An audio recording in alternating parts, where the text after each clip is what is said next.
Hi friends, welcome to my cooking tales. இன்னைக்கு நம்ம என்ன ரெசிபி பார்க்க போறோம்னா கட்லா ஃபிஷ் ஃப்ரை. வாங்க ரெசிபிக்குள்ள போகலாம். இந்த ரெசிபிக்கு தேவையான இன்கிரிடியன்ட்ஸ் என்னென்னன்னு ஃபர்ஸ்ட் பார்த்தறலாம். தேங்காய் ஒரு அரை மூடி எடுத்து திருவி வச்சுக்கோங்க. அது கூட ஒரு பெரிய வெங்காயத்தை ரஃபா கட் பண்ணி வச்சுக்கோங்க. இது ரெண்டையும் நம்ம மிக்ஸி ஜாரில் போட்டு நல்லா ஃபைன் பேஸ்ட்டாக அரைச்சிக்க போகிறோம்.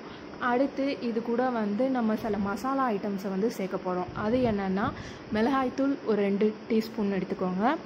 மல்லிப்பொடி அதாவது தனியா பொடி அது ஒரு 1.5 டீஸ்பூன், சோம்பு பொடி ஒரு அரை டீஸ்பூன், மஞ்சள் பொடி அது ஒரு அரை டீஸ்பூன், தேவையான அளவுக்கு உப்பு.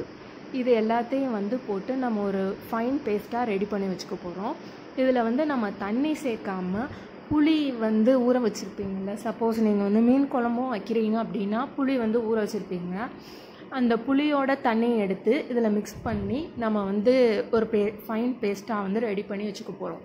ரெடி பண்ணி வச்சுட்டு நம்ம அதை ஃபிஷ்ஷில் அப்ளை பண்ணி பொரித்து எடுக்க போகிறோம். ஃபஸ்ட்டு நீங்கள் இப்போ ஃபிஷ் எடுத்துட்டு அதை 1 to 2 டைம்ஸ் நல்லா ரன்னிங் வாட்டரில் அலசி எடுத்துக்கோங்க.